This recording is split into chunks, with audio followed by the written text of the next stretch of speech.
We choose to go to the moon in this decade and do the other things. Not because they are easy, but because they are hard. Godspeed, John Glenn. Roger, 0G, and I feel fine. Getting my feet out. Okay, I'm out. How does it feel for the United States to be the new record holder? At last, huh? When that baby lights, there's no doubt about it. Liftoff. We have a liftoff. 33 minutes past the hour. Liftoff on Apollo 11. Listen, Tranquility Base here. The Eagle has landed. That's one small step for man, one giant leap for mankind. Hello and welcome. This is Michael Annis, and you're listening to episode 130 of the Space Rocket History Podcast. And now, Apollo 1, Preparation. To gain some background on how the Block 1 command module came to use a 100% oxygen atmosphere, and why it had no explosive hatch, we need to take a quick trip back to 1962. In the original bid, North American had proposed a two-gas environment in the spacecraft cabin, a combination of oxygen and nitrogen, like the air we breathe here on Earth. But the two-gas system was complicated. You had to have separate regulators for the oxygen and the nitrogen, and some kind of sensing device, yet to be invented, that would maintain the right mix. If the thing got out of whack, the astronauts could die, like canaries in a mine shaft, before they knew what hit them. Max Faget favored a pure oxygen environment. To make sure that you've got enough oxygen in the atmosphere, all you have to do is measure it. Pressure sensors are very reliable. They're rugged, simple, mechanical. But a partial pressure oxygen sensor is a very classy little electronic thing. You have to process the signal. You have to calibrate the sensor, and you have to have a backup sensor. But the North American team didn't like the idea of pure oxygen because of the fire danger. Toby Friedman, North American's physician, argued against it vehemently. He had seen with his own eyes an experiment at Litton Industries where they lit a piece of cloth in a pure oxygen environment, and the thing burned so fast it practically vaporized. The issue had been batted back and forth at the lower levels, and when it finally made it to the upper levels, a meeting was held at North American. Present were Charlie Frick, NASA's Apollo spacecraft program officer, and his people, along with their counterparts at North American, all jammed into a big conference room. Charlie Frick announced that NASA had decided to go with pure oxygen. At this point, the room erupted. Everybody on the North American side of the table was dead set against it.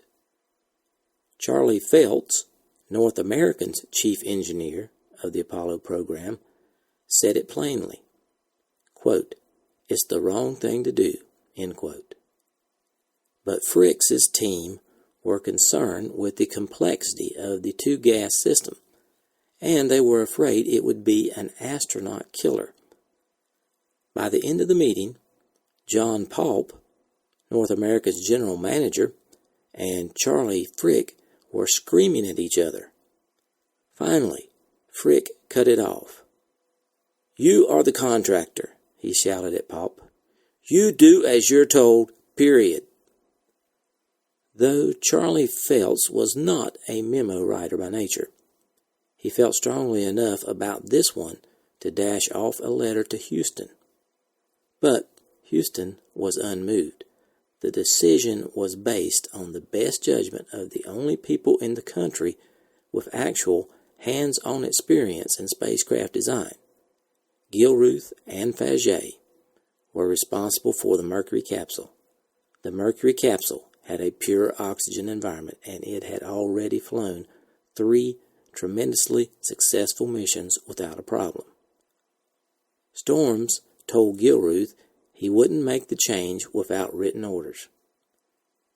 Gilruth had it drawn up, and it went in the books as contract change notice number 1, calling for a cabin atmosphere of 5 psia pure oxygen.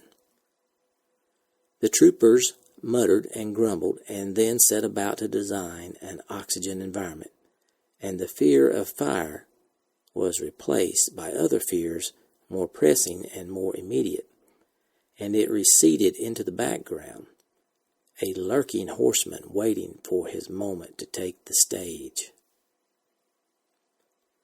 The second major contract change sealed the fate of everyone involved as surely as a bolt sliding home in the breach.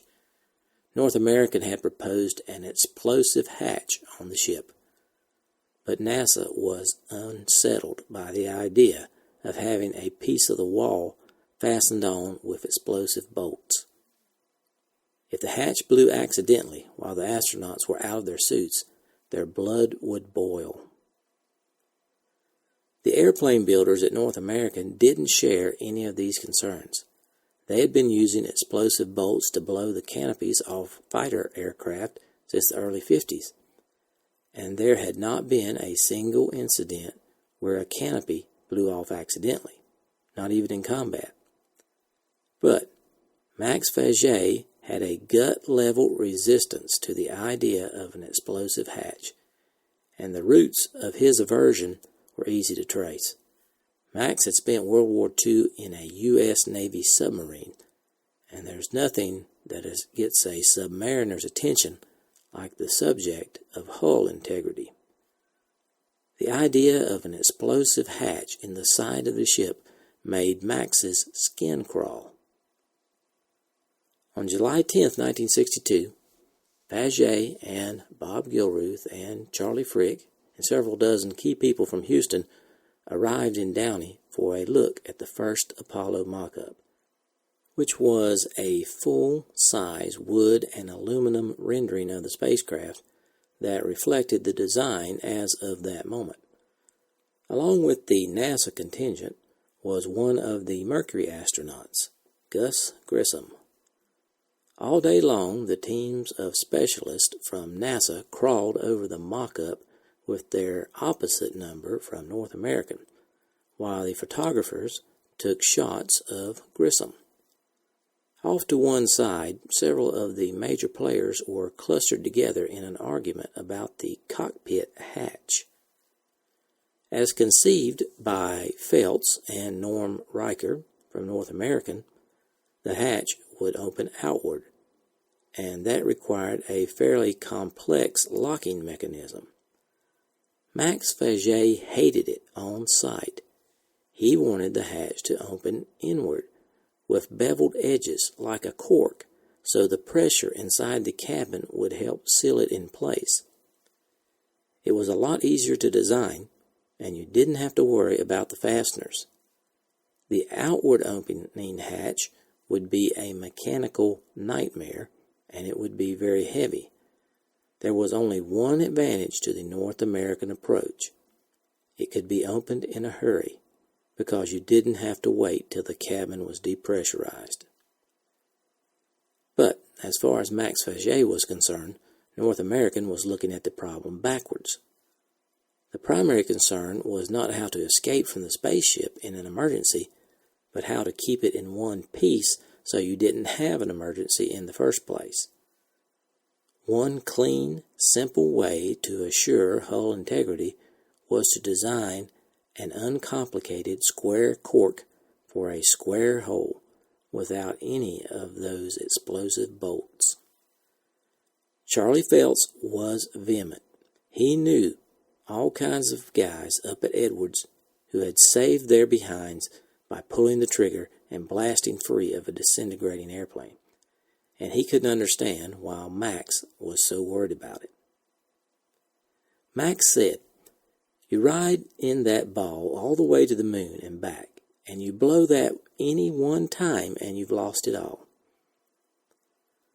Paulp reminded everyone that there had never been a single recorded incident of explosive bolts firing accidentally, But that wasn't quite true.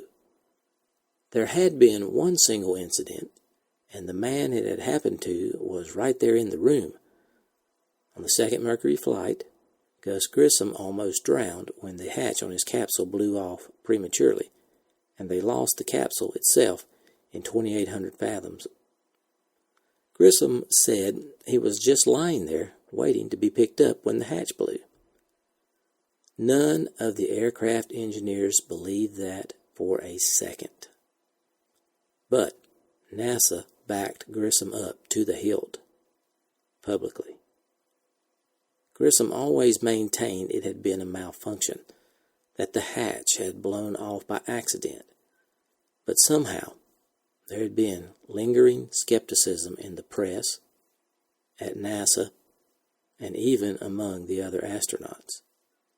These doubts infuriated Grissom. He fought to make up for that image. In 1965, after helping to design the two-man Gemini spacecraft, he commanded its successful first flight. On that flight, after splashdown, Grissom got motion sickness from rough waters, but still refused to open the hatch until the capsule was on the ship. When Grissom joined the argument, he weighed in heavily against the explosive hatch, and whether or not the people standing there believed his version of the story, the fact remained that however it happened, the hatch blew. So the possibility existed. By the end of the session, Charlie Frick and John Pope were nose to nose again, and Frick summarized NASA's position at the top of his voice. Quote, "We're not going to have any explosives in the spacecraft," end quote. North American was ordered to design a hatch that could not be blown out under any circumstances, a plug hatch that would open inward and be sealed in place by the pressure inside the spacecraft. And so, Gus Grissom assisted in the alignment of the details that would eventually seal his fate. For a long time, Charlie Phelps dragged his feet. He told his people to leave the weight in the design. He was bent on saving the outward opening hatch, if nothing else. If the crew had to get out in a hurry, at least they'd have a chance. But Houston finally caught him and made him take the weight out. So Phelps folded his hand and told his guys to come up with a set of blueprints for the plug hatch. But he did not feel very good about it. Now let's fast forward to 1966. The flight of Apollo 1 was originally set for October, but the spacecraft was 5 weeks late reaching the Cape, so the launch was rescheduled for early December. The United States was determined to get a manned flight off before the end of the year, with a view toward reaching the moon by the end of 1968. The urgency, as always, was fueled by the speculation about the Soviet Union. The New York Times seemed to be already bracing for another Russian victory. In June, the Times editorialized, quote, "It is still too early to predict whether English or Russian will be the native language of the first man on the moon, but the prospect is that no more than a few months will separate the two nations. Separate accomplishments of this historic feat," end quote. Insiders like Gilruth and von Braun, however, were pretty sure they had pulled in front of the Soviets as far as manned lunar landing was concerned. For one thing, the Russians had yet to demonstrate any ability to navigate in space. NASA, on the other hand, had already worked out the critical rendezvous problem. On the final Gemini flight that November, Jim Lovell and Buzz Aldrin docked with a target vehicle several times, and for the fun, they steered their ship through the shadow of a solar eclipse. The Russians, however, had been strangely silent. Though they did have a package of instruments in orbit around the moon, they had not launched a manned mission in 18 months. What were they up to? The CIA thought there might be a clue in a speech by a Russian scientist earlier that spring. At a news conference in Moscow, the head of the Soviet Academy of Sciences talked openly about the overwhelming problems associated with bringing the cosmonauts home, and he said, quote, "The biggest problem is getting them off the surface of the moon once they have landed," end quote. Perhaps the Russians were planning to skip that part of the trip. Flying around the moon, for instance, was a piece of cake compared to landing there. But this distinction would probably be lost on the general public. If the Russians were the first to fly past the moon, it would be another preemptive spectacular. The man in the street would say the communists had won. Inside the Kremlin, however, America's anxiety must have seemed quite misplaced. But nobody in the United States knew this. So the specter of another stunning red triumph dogged Washington throughout the closing months of 1966 and kept the heat under the griddle for spacecraft number 12, intended for Apollo 1. But the spacecraft was not ready and still having problems with the environmental control system. This complex of exotic pumps, boilers, radiators, and high-pressure tanks was supposed to supply the astronauts with oxygen and drinking water and keep them warm and toasty in the frigid void. It had 11 subsystems with 80 major components, and during the development, some or all of these components had failed on the test stand a couple hundred times, each time calling for a redesign. The construction of the oxygen tanks was typical of the manufacturing problems. If car tires were built to the same standards, you would only have to check the pressure once every 30 million years. And the insulation was so effective that ice cubes inside the tank would have taken 8 years to melt. The job had been a brutal experience for the Garrett Corporation, the Los Angeles jet engine manufacturer that designed and built the environmental system, and it had been one of the pacing items on the schedule almost from the outset. Now it looked as though it would be a cliffhanger right up to the moment of liftoff. Just before the spacecraft was shipped to the Cape, a coolant pump failed in the control unit, and it was decided to replace the whole thing from the unit from spacecraft 14. But after the spacecraft reached Florida, the problems continued. John G. Schinkel, Apollo program manager at Kennedy, complained about the amount of engineering work that still had to be done. He said more than half of it should have been finished before the spacecraft left the factory.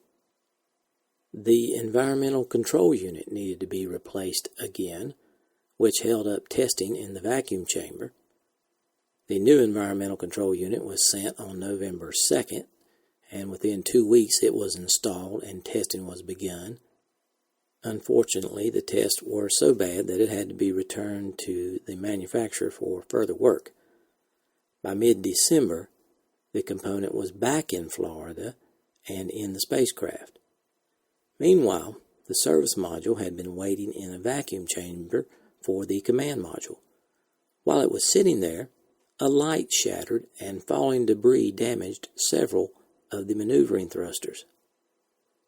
But this was not the only cause for worry about the service module. On October 25th, at the North American factory, the service module for spacecraft 17 was undergoing routine pressure tests of the propulsion system's propellant tanks when the tanks suddenly exploded. No one was injured, but North American and NASA engineers were baffled as to the cause for the next few weeks. The tanks had not been overpressurized, test procedures had not been relaxed, and no design deficiencies were apparent. yet the fuel storage tank had failed with a bang. Since the service module for spacecraft 12 had been through identical tests, Joseph Shea was vitally concerned with unraveling this riddle before Grissom and his crew flew. William Bland and Joseph Kotanchik were sent from the Manned Spacecraft Center to Downey to help North American hunt for the problem, and Houston set up a parallel test to verify the results. They learned that the methanol used as a test pressurant fluid caused stress corrosion or cracking of the titanium alloy used for the propellant tanks. Replacing the methanol with a fluid that was compatible with titanium would eliminate this problem. In the meantime, the tanks were removed from Service Module 12 and found to be free of any dangerous corrosion. Meanwhile, on October 7th, the Design Certification Review Board, consisting of Miller, Gilruth, von Braun, and Debus, met and agreed that Space Vehicle Number 12 conformed to design requirements and was flight-worthy, provided several deficiencies were corrected. The list of items were sent to Lee James at Marshall, Schinkel at Kennedy, and Shea at the Manned Spacecraft Center, urging speedy clearance. Schinkel had already registered his complaints about Spacecraft 12. Now he added that Houston should insist on better spacecraft being shipped to the Cape. He pointed out the major problems that had been found: a leak in the service propulsion system, problems with the reaction control system, troubles in the environmental control unit, and even design deficiencies in the crew couches that required North American engineers to travel from Downey to the Cape to correct them. Finally, in early December, NASA reluctantly gave up on its plans for launching the first manned Apollo flight before the end of 1966. Miller and Siemens then reshuffled the flight schedule, delaying AS-204 until February 1967, and scrubbing the scheduled second mission. Oh, wait, what second mission? It's not widely known, but for a time, the mission called AS-204, which eventually was referred to as Apollo 1, had two flight plans. AS-204A, manned by Gus Grissom, Edward White, and Roger Chaffee, was to verify spacecraft operations and command service module subsystem performance for an Earth orbit mission of up to 14 days duration, and to verify the launch vehicle subsystems performance in preparation for subsequent operational Saturn 1B missions. The flight would be in the last quarter of 1966 from Launch Complex 34 at Cape Kennedy. AS-204B, on the other hand, would be an unmanned mission with the same objectives, except for the crew operations, to be flown only if spacecraft and launch vehicle had not qualified for manned flights. And there were doubts. Gas ingestion in the service module propulsion system in AS-201 and the resulting erratic firing had caused some misgivings, although these had been somewhat allayed by the flight of AS-202. Following AS-204, NASA planned to fly the lunar module alone and then a manned Block II command and service module in August 1967 to rendezvous with unmanned Lunar Module 2, the lunar module being lofted into orbit by a Saturn 1B in a mission dubbed AS-205/208. If everything went well, NASA hoped to get two crews besides Grissom's spaceborne by the end of 1967, with at least one riding a Saturn V. But all did not go well. While flight preparation crews were having problems, Grissom, White, and Chaffee were finding bottlenecks in training activities. But Gus Grissom was generally unhappy with just about everything that winter of 1966, including his fellow crewmen. He accused the other astronauts of goofing off and not taking care of business, and he was upset with North American because of all the problems he had to go through whenever he wanted to make a little change in the command module. On Mercury or Gemini, if he wanted to change something, he went to Old Man McDonnell and got it changed. But by the time Grissom arrived on Apollo, the program managers had finally set up a change control board with teeth in it, and Grissom found himself getting overruled like everybody else. So, he focused his raft on the spacecraft simulator, the computer-driven cockpit mock-up that the astronauts used for training. The Apollo simulator was an ungainly assemblage that looked like a train wreck surrounded by mainframe computers. It was supposed to give the astronauts a sense of flying the ship, right down to the image of the moon projected on the windows. The main simulator was located in Houston, where the astronauts were based, but they spent so much time at the Cape that they had another one installed down there. Naturally, they wanted the simulators to match the end product as closely as possible. It's no good to train with a switch in one place and find it somewhere else on the real thing. But the Apollo design was still so fluid that there were always a couple of hundred outstanding modifications in the works. Toward the end of January, Grissom was passing through Houston on his way to the Cape for another simulated practice run. And just before he said goodbye to his wife Betty, he went out in the backyard and plucked a big Texas lemon off the tree. When he got to the Cape, he hung it on the Apollo simulator. But it was a parting shot. Grissom and his shipmates were just about done with this particular piece of machinery anyway. The real thing was now sitting on pad 34, and they were about to turn it on and put it through its paces.